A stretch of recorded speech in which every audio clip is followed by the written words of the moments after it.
Alam niyo guys, tip ko lang, sobrang sarap magluto dito sa Saudi ng kahit mga anong rekado ilalagay nyo kasi yung gantong bawang, 1 real lang to. Kumbaga sa Pilipinas, 15 pesos. Pero kung hindi nyo naman siya pwede naman din, 'di ba?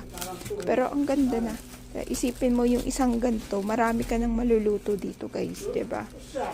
Ang price nito which is 1 real lang. Kahit sa store ka pumunta, ang gantong bawang nila is 1 real. So nakikita nyo guys, lahat ng mga paninda dito is naka-seal. Kasi para hindi siya madaling masira. Tsaka naka-arrange talaga siya guys. Kung sa nakikita nyo, lahat ng store ganito talaga siya. Ayan. For example, itong carrots na to. So, kakita nyo sa sobrang laki na ito, guys. Ang presyo lang niyan is 4 real.